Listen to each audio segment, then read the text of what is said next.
Hi guys, ඉතින් මේ video එක ඇවිල්ලා අලුතෙන් ගෙයක් හදන කට්ටිය සහ හදන් යන කට්ටියට තමයි මේ වීඩියෝ එක. මම මේ වීඩියෝෙන් කතා කරනවා අලුතෙන් ගෙයක් හදනකොට අනිවාර්යයෙන්ම කරන්න ඕන ටෙක්නිකල් දේවල් පිළිබඳව ටිකක් කතා කරනවා. අනිවාර්යයෙන් මේ වීඩියෝ එකේ පාර්ට් දෙකක් වගේ මම කරන්න බලාපොරොත්තු වෙන්නේ.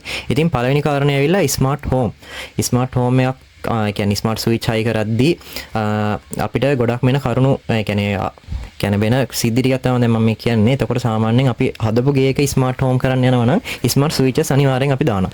එතකොට අපිට ගොඩක් වෙන ගැටලුවක් තමයි සමහර ඒ දේවල් වලදී නිව්ට්‍රල් වයර් අත්‍යවශ්‍ය වෙනවා. නිව්ට්‍රල් ලෙවල් නැති හේතුව පළවෙනි කාරණේ.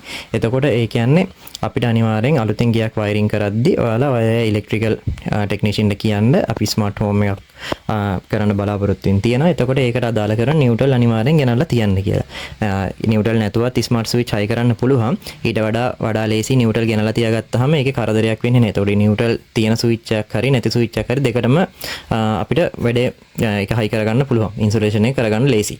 දෙවෙනි කාරණේ ඇවිල්ලා සාමාන්‍ය ස්මාර්ට් ස්විච් එකක් ගත්තාම සාමාන්‍ය ස්විච් එකකට වඩා පිටිපස්සේ පළල වැඩි. ඒ කියන්නේ එයාගේ ගැඹුර වැඩි. එතකොට ඔයාලා පාවිච්චි කරන්න ඕන ගැඹුර වැඩි මේ සන් බොක්ස්. ඒ කියන්නේ නෝමල් සන් බොක්ස් එක ගත්තාම අපිට එන්නේ අඟලක් වගේ උස ප්‍රමාණයක් එන්නේ. එතකොට ඒකේ ඇත්තටම ගැඹුර මදි. තියෙන වයර් ටික මේන්ටේන් කරලා හයි කරලා ඉවරලා ඇතුළට දාන්න යනකොට එයාව දාන්න බෑ. මොකද පිටට පයින්නවා. ඒ කියන්නේ වයර් වල ටයිට් වෙනවා ඇතුළේ ඉඩ මදි නිසා. එතකොට සාමාන්‍යයෙන් කරන්න අපි චුට්ටක් කපලා ඉවරලා බිත්තිය පිටිපස්සට කල්ලා එහෙම තමයි ගන්න. ඊට වඩා ලේසි ගැඹුර වැඩි සන් බොක්ස් එකක් දාන්න. ওই කාරණේ තියෙනවා. ඊට පස්සේ තියෙන කරුණ තමයි ඔයාලා ගේට් එක. ඒ කියන්නේ ඔයාලා ගේට් එක ඔටෝමේට් කරන්න හරි නැත්නම් රිමෝට් එකෙන් අරින ඩිවයිස් එකක් දාන්න හරි පසු කාලීනව ඔයාලා අනිවාර්යෙන් වයරින් එක කරන වෙලාවට 230 ලයින් එක ගේට් එක ගාවට ගිහිල්ලා අනිවාර්යෙන් තියන්න. ඒක අන්ඩර්ග්‍රවුන්ඩ් හරි කොහොම හරි හොඳ විදිහකට කියන්නේ කැපෙන්නේ කරන්නේ නැති තැනක. ඒ කියන්නේ පොළොව යටින් ගෙනියනවා නම් හොඳට යට වලලලා අනිවාර්යෙන් කණුවකට 230 ලයින් එකක් ගෙනහිල්ලා තියන්න අනිවාර්යයෙන්ම. මොකද ඔයාලට ඒක පසුවට ඒ කියන්නේ වෙන වෙලාවක තමයි ඒක අත්‍යවශ්‍ය වෙන්නේ. ওই වෙලාවේදී ඇත්තටම කල්පනා වෙන්නේ නැහැ. වෙන කාලෙකදී ඔයාලට ඔටෝමේට් කරගන්න හිතන වෙලාවේදී එතකොට ඔයාලට කරදරයක් නැහැ. ලොකු කාලයක් යන්නේ නැහැ. ඉක්මනින් ඔටෝමේට් කරගන්න පුළුවන්. ඒ කියන්නේ රිමෝට් එකෙන් ගේට් එක කරන්න තියෙන යුනිට් එක හයි කරගන්න ලේසි වෙනවා. ඒක තමයි දෙවෙනි කාරණේ. අපි යන් තුන්වෙනි කාරණේ. තුන්වෙනි කාරණේදී ඇවිල්ලා නෙට්වර්ක් සහ ඉන්ටර්නෙට්.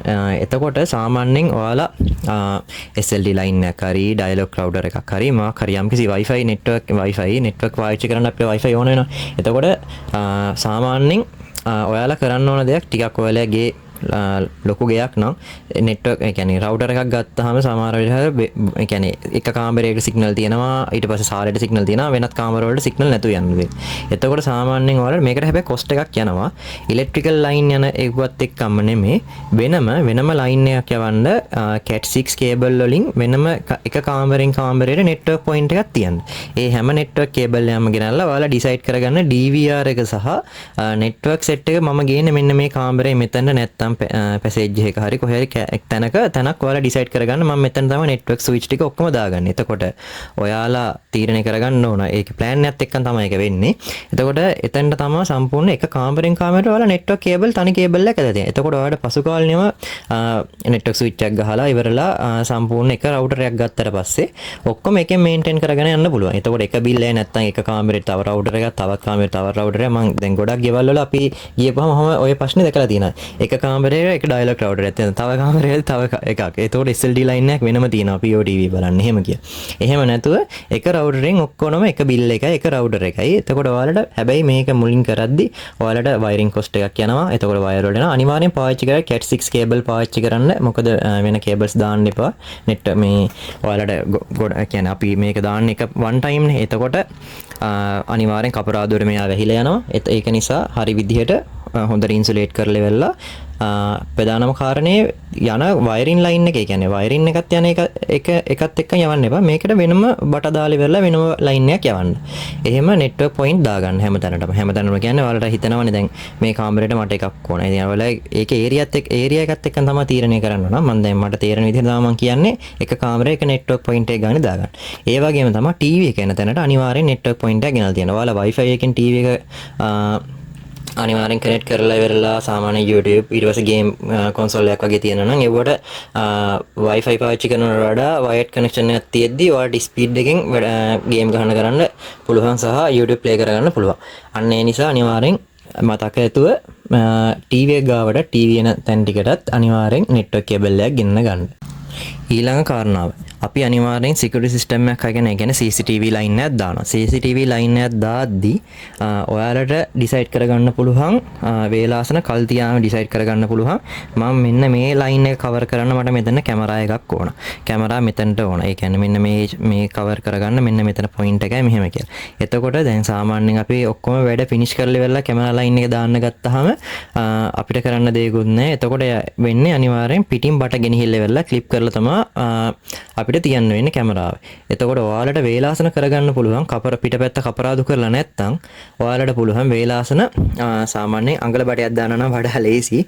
එහෙම ඒ කියන්නේ අඟල බටයම දාන්න කියන්නේ නැහැ. බාගේ බටයක් හරි දාලා කපරාදු කරන්න කලින් ඔයාලට ඕන කරන කැමරා පොයින්ට් එකේ තියෙන කැමරා පොයින්ට් එක තැන ඉඳලා මම ඔයාලට ෆොටෝ එකකිනුත් පෙන්නන්න පල්ලෙහාට සාමාන්‍ය වයරින් කරන විදිහට මේ බටයක් දාන්න මෙන්න මේ පොයින්ට් එකට කැමරාවක් එනවා. එතකොට මේ බටේ කෙලින්ම ඇවිල්ලා තියෙන්නේ බවුන්ඩේෂන් එක ගාවට ඇවිල්ලා තියෙන්නේ. එතකොට අපිට පුළුවන් බිම දිගේ හරි කියන්නේ වයරින් ලයින් එක බිම දිගේ යවලා සාමාන්‍යයෙන් මේ ගාඩන් එකත් එක්කම වගේ බල්ලේ වෙලා කැත නැති වෙන්න පල්ලෙහෙන් ගෙනහිල්ලා එතනින් උඩට ගෙනියන. එතකොට ඔයාලා බිත්ති වල කොහෙවත් පේන්නේ කැමරාවට කොහෙන්ද වයර් ගිහිල්ලා තියෙන්නේ සහ කොහොමද ඇවිල්ලා තියෙන්නේ කියලා කාටවත් හිතා ගන්නත් බෑ. මොකද ඇතුලෙන් අපි වේලාසනම බට දාලා තියෙන නිසා. එතකොට ඔයාලටත් ඒක ලේසි. කවදා හරි කාලයක බටයකට මහලුක් ගාණක් යන්නේ මං හිතන්නේ රුපියල් 110ක් 15ක් වගේ වෙන්නේ.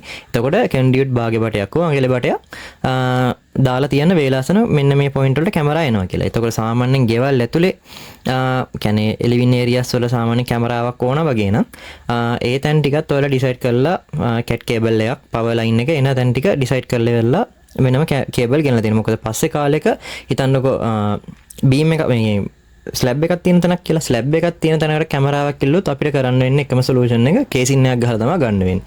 එතකොට ඊට වඩා ලේසි හොඳම දේ එතන ස්ලැබ් එක ගාවින් පොයින්ට් එකක් එළියෙන් තියාගන්න. ඒ කියන්නේ බටයක් ගෙනල්ලා ඉවරලා එතනින් කැමරා පොයින්ට් එකක් එන්න ඕන මට කියලා ඉවරලා බට කැල්ලක් එළියට පන්නලා හරි තියාගන්න එක ඔයාලට වඩා ලේසි. හරි ගයිස් අපි දැනට මේ කරුණු ටික තමයි තියෙන්නේ. ඊළඟ part 2 එකකින් හම්බෙමු. තව කරුණු කිහිපයක් තියෙනවා. මේ වීඩියෝ එක දිග්ගැස්සෙන නිසා මේ වීඩියෝ එක දැනට නවත්තනවා.